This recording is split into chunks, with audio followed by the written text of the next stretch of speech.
I'm Ben Meiselas from the MeidasTouch network. As we say over and over again here, I am sick and tired of large media networks both siding the issues and normalizing Donald Trump's behavior.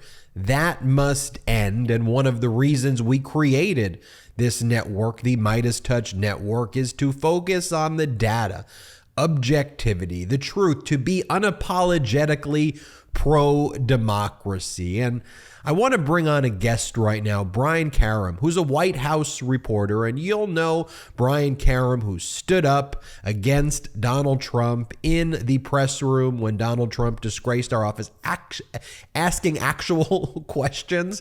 And so it's such an honor to have Brian Karem as a host here on the MeidasTouch Network, because he brilliantly breaks down why the media establishment has broken down, why they elevate this nonsense, and why President Biden, frankly, is not getting the credit he deserves for objective things that have made a actual difference, like things like the PACT Act and the CHIPS Act and the Infrastructure Act and the Inflation Reduction Act. This is a must-see with Brian Karem. Here, Karem, take it away. Hi, and welcome back to The Soup. I'm your guide through the miasma of D.C. politics, longtime White House correspondent Brian Karem. And I'm here today to talk a little bit about, well, the two biggest questions in politics right now.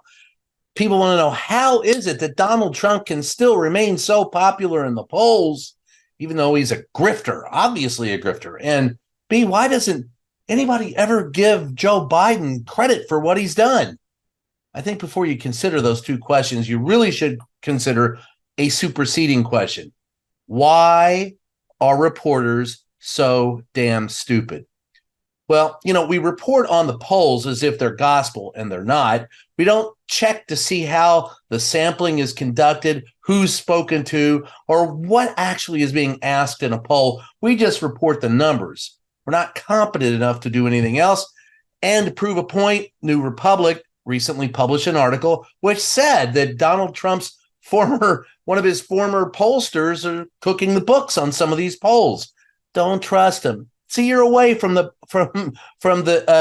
Democratic and Republican national conventions. Anything can change. There's nothing set in stone. As far as why Donald Trump is more popular or seems to be more popular than Joe Biden, ask Joe Biden. Why doesn't he get out and take up the oxygen in the room that Donald Trump is so eager to suck up? The Biden administration actually has a lot of things that they can talk about, right, that they've done, but they don't. He doesn't show up, and no one's been more critical of him on this point than me. He doesn't show up in the White House press briefing room. He doesn't have news conferences. He's rarely seen in front of reporters. But here's why you want to ask that superseding question about how stupid journalists are.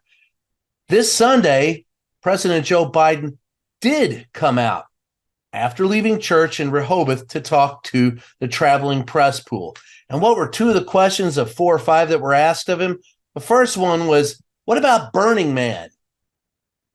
What about Burning Man? There was a flood. What the hell do you expect the president to say about Burning Man? What's the point of that? And the second question was, since his home is being in Delaware is being renovated to put Secret Service in it, he was asked if he was homeless.